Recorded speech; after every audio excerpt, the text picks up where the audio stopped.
Alright, howdy, welcome back to the Addicted Motors YouTube channel, and let's get a little bit more in depth with this 02 D2 that we recently bought. The last video was just a quick kind of run through of it getting dropped off the shop.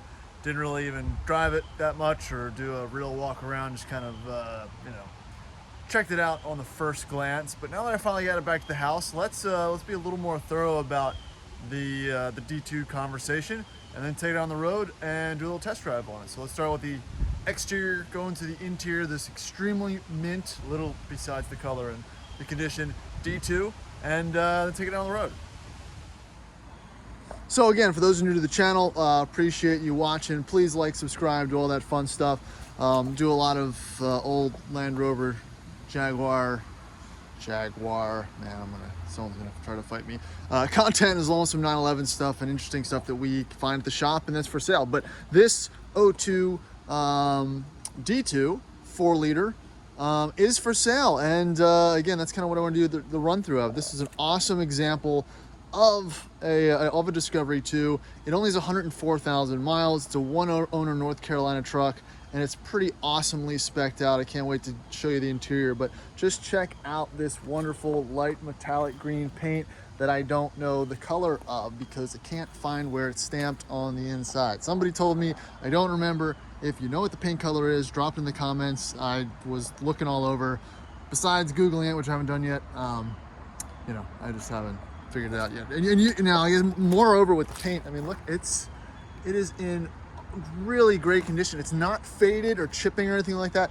A lot of Rovers I've seen in this color, I feel like the clear coat goes very easily, and it's always chipped off. But the roof, all over the place, is in great condition. I'd imagine this was a garage kept truck, so that really goes a long way in maintaining the integrity of the paint. So let's just start off at the front. Again, ARB bumper, got these big hella lights on it. They do work. The lights on the Voyager roof rack do not work. They're really mainly there for looks. They're not connected to anything, but that really wouldn't be that hard to wire up. All right, so again, little bump right there, but that's really about it on the front end, besides this little chip on the hood piece, but barely noticeable. This looks like a whip mount, I think, for an antenna or something like that. Again, you've got the Rhino line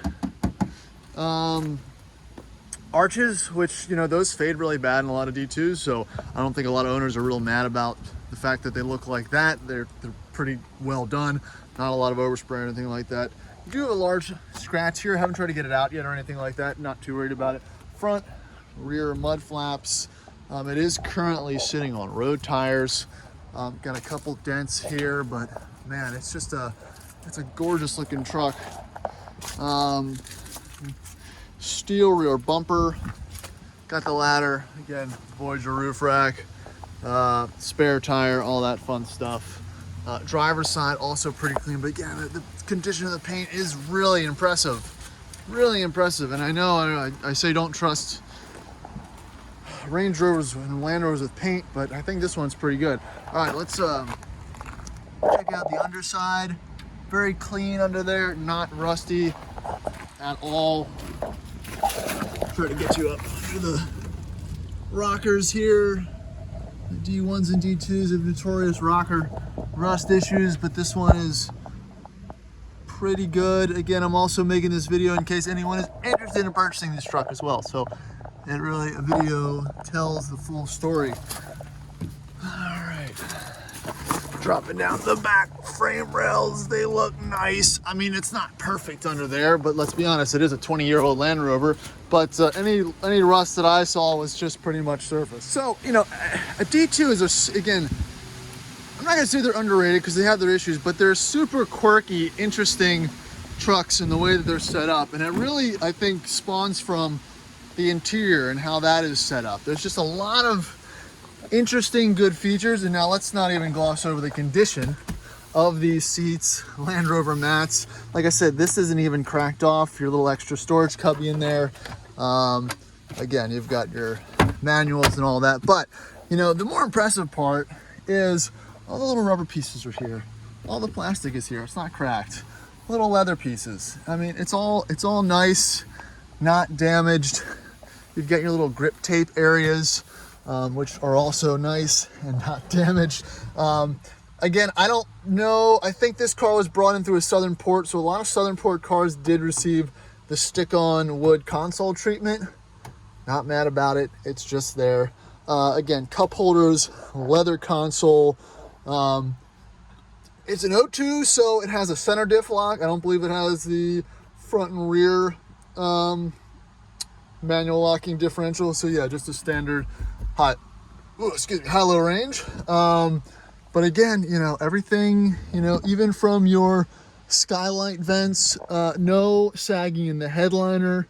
Pillars look good, no discoloration because of leaks.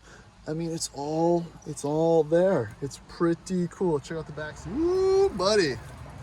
That is nice. I never noticed the switches were kind of angled like that. Obviously much different from the D1, but yeah, obviously rust areas, no issues there. Back seat looks like it's never been sat in. That's really hard to be said because most of these were family kind of trucksters. I mean, it's just good. Even the function, I don't think I've seen this ever function as it should. All there, even the little cigarette lighter, ashtray, boop. It is there. It's just cool to see one in good condition. I rag on D2s just because most of the previous owners ragged on D2s and they were just never given any type of love except for the diehards. So just to kind of find one in the wild is pretty neat. So I'm enjoying this experience, and I hope you guys are too, of just kind of seeing what a fully stock one, not totally stock, but stock interior condition and everything looks like. Again, we got the manual in here. These aren't cracked, they're not broken. I'm not bullshitting about the headliner. I mean, it almost looks like someone might have replaced it at some point because there's a couple dirty little finger marks too, which usually is a sign that that was done. It's really hard to replace those clean. All right, let's run through the functions on the interior. Go ahead and start it up. 104,000 miles. All the dash lights are functional. No bullshit here. Starts right up. No dash lights. No fuel either. Wonderful. Everything works. You can hear the EAS air pumping up a little bit. Everything is functional. I'll test out the rear leveling suspension here in a second to show that works, but you have to do it with the doors closed, obviously. So hold the button. You can hear the pump engage. I can jump out real quick without it. There it goes. You know, you just hold the button for it to go up and you hold the button for it to go down. Pump sounds nice and quiet, not strained or anything like that. So good news all around. So again, driver's seat, great condition, mats, everything functional. Let's test out this heated seat. Button does engage. It's showing me that the back is raised, so there you go, beeps, lets it down as it should. Radio works, AC works, heat works, locks work. Really, really cool to see everything functional. Again, the faded mirror, all that works as well, which is again nice to see. Last but not least, let's pop under the old power barn here. All right, so she's got the 4-liter Rover V8, very reliable application. I personally like it a little better than the 4.6. You can argue with me in the comments. Look, very dry, no obvious oil leaks or anything from the valve covers. It looks like someone's recently been in this engine. The oil looks like it's brand new. All the covers are intact, and it just sounds super quiet. I'll shut up for a second. I mean, that's a happy little motor. With, again, 103,000 miles, you know, I would expect it to be as well. All right, so we're out of gas, so it's a great time to take it for a spin. So let's take it out on the open road. Power's right there. That's the fun part about these 4-liters, and I really love how smooth these 4-speed ZFs are. Power's direct, lots of low-end torque, not a lot of high-end, I would call power. But, you know, for around town, this thing just scoots around. Suspension's nice and tight. It feels small, it feels nimble. Again, it's not lifted or anything like that, so you can just kind of jump in and out of it. We haven't touched the tires, we haven't touched the lift. We'd assume that the potential buyer would either want those things modified, so we kind of let them be. You know, you've got two parties that are interested in these trucks. The ones that want to just drive it as is, as a good-looking conversational piece, and the ones that might want to take it out and wheel it. So again, it's kind of to each his own, so we let that be. But brakes feel fine. The engine is up to temp. Obviously, no issues there. And everything feels nice and tight and smooth. Again, anytime you drive a Land Rover on the stock size street tires or anything like that, it really is, it is impressive as far as the driving comfort and maneuverability. I mean, it does really, you know, move, drive, steer pretty darn good, especially being for 20 years old. I mean, that's the impressive point. You know, you really see how these were just daily drivers for the most part, and did it in a very nice way with a little bit of style.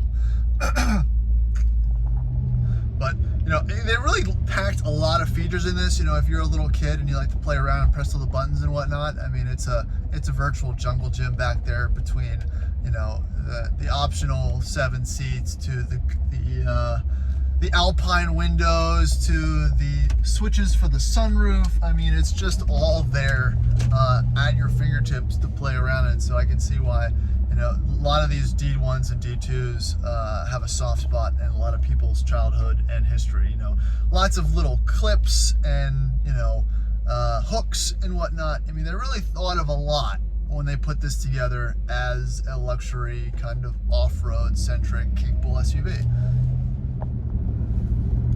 But like I was saying, smooth, transmission shifts great, brakes feel fine, a little bit of wind noise from the large rack. You're obviously, that's the sacrifice for style. And you know, there's really nothing else to either mention or complain about. Like I said, this will be the benchmark for any Disco or D2 purchases I make in the future as far as how it drives, because this is setting the benchmark, honestly. I'm just not used to driving something that's so well mannered. So we're gonna go ahead and toss some petrol in this bad boy, and then probably go ahead and wrap it up, because there's not a whole lot else to say about it. It's good to go. It's available now for sale, priced around 13 to 15. It's probably gonna end up being around 14.7, just because it is in outstanding condition and I kind of want to keep it myself. But you don't find green one owner examples that are tastefully modded, relatively stock, and in this good of a condition every day.